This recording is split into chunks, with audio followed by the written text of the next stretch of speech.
There's been movement in the Associated Press's case against the Trump administration over the AP's access to the Oval Office. The judge in the case, Trevor McFadden, previously directed the White House to restore AP access to certain White House spaces. But now McFadden says he's not going to further enforce that ruling after the White House changed its press rules earlier this week. Let's catch you up on where things stand. McFadden ruled the White House needed to restore the AP's access, ruling it can't discriminate against the outlet based on its viewpoints. That order was to be enforced Monday this week.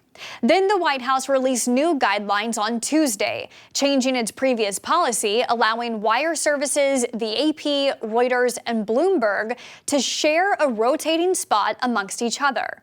Now, the three news organizations will be included in the larger pool of print media that rotates schedules to cover certain Trump events, like executive order signings or space to travel with Trump on Air Force One.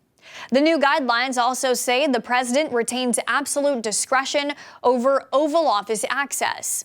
On Friday, McFadden announced he will not further enforce his previous order, saying he's inclined to agree with the White House that the new policy doesn't discriminate against the AP if it's not allowed access based on the larger rotation schedule.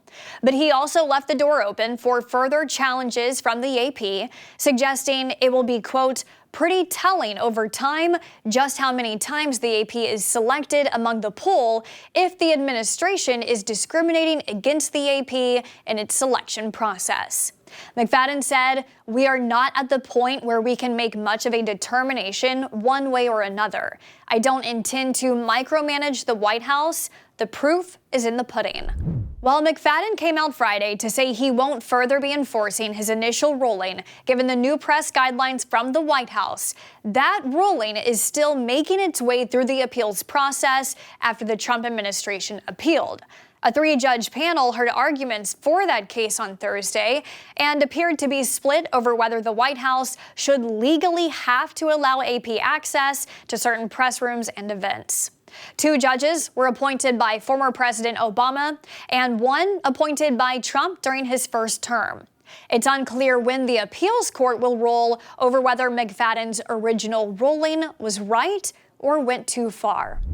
As for the AP's recent access, they did not have a presence in the press pool Monday, Tuesday, or Wednesday. An AP photographer was allowed back into the photo pool Thursday and Friday. A print reporter hasn't been selected since back in February, but an AP lawyer says they will have one in the press pool on Saturday when Trump is expected to be golfing. Thanks for watching our news update. For more stories that matter to you, download the Straight Arrow News mobile app today.